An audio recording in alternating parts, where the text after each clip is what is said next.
Okay, good morning po mga ka-Watch and Learn. So, andito po ako ngayon sa aming gulayan sa paaralan. So, meron po tayong gagawin. Meron po akong ituturo sa inyo kung paano po gawin po ang isang bagay na katakataka. But before anything else, please don't forget to subscribe my YouTube channel, Ray Abello. Hit the notification bell para updated po kayo sa mga video yung i-upload ko. Please don't skip my ads.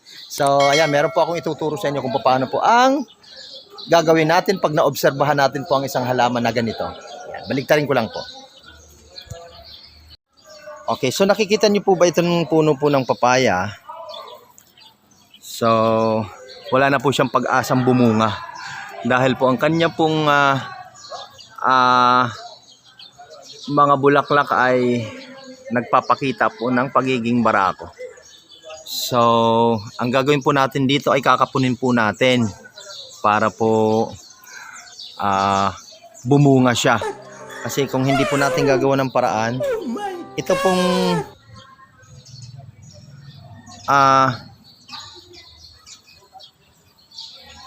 halaman na to ay hindi na po talaga ito magbubunga. Tara, watch and learn po. So, ayan po. Kagaya ng sinabi ko sa inyo. So, ang tawag po sa ating proseso na to ay pagkakapun po.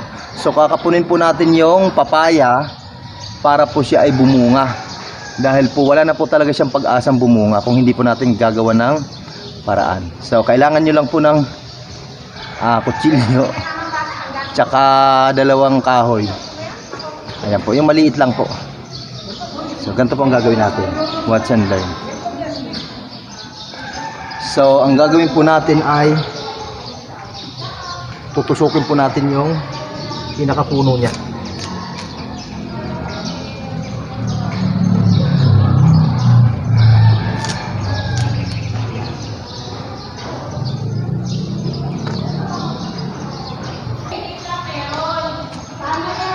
So, ayan o.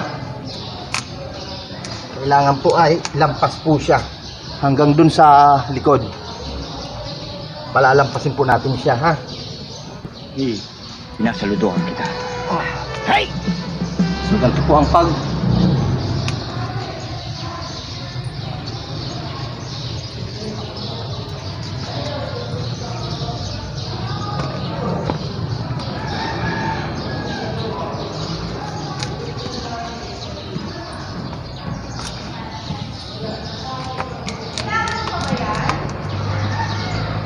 Tapos, i-cross po natin dito.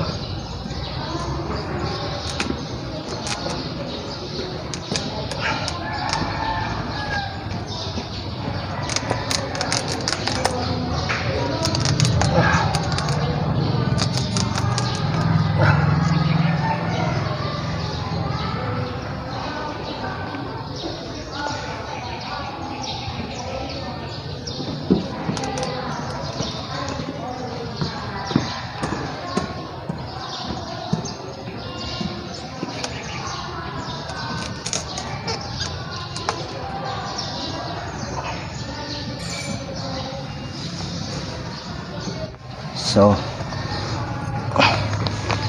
yan po. Yan, ganyan po ha. Kailangan kabilaan. Tutusukin mo. Then, saka mo po siya lalagyan ng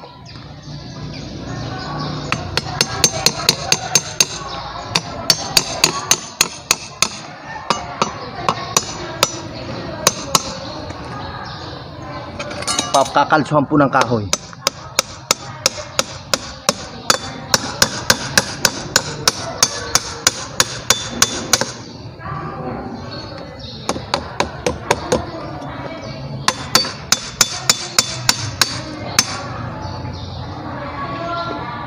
Tapos pati po yung kabila.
So, ganyan po ang ating dapat gawin sa pagkakapon ng papaya. So, wait na lang po natin yan sa kung ano po yung magiging resulta niya.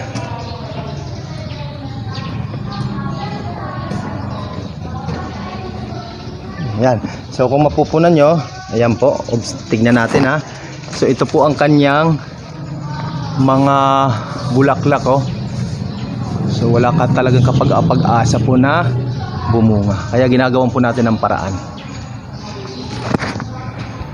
So, ayan. So, tapos na po natin na kapunin. Mag-aantay na lang po tayo ng magiging resulta. So, wait and observe and watch and learn. Ipagpapatuloy po natin yan.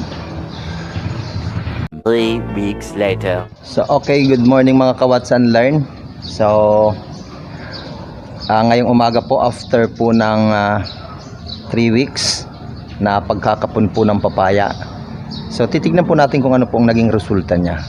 So, yung papaya po kasi nating kinapon ay wala na pong pag-asang bumunga. Pero, dahil po doon sa ating ginawa, panoorin niyo po ang aking resulta po sa pagkakapon ng kapaya or papaya po.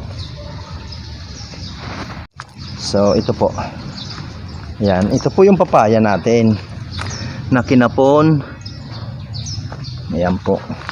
So, nakita nyo, nag-create po siya ng guwang sa loob.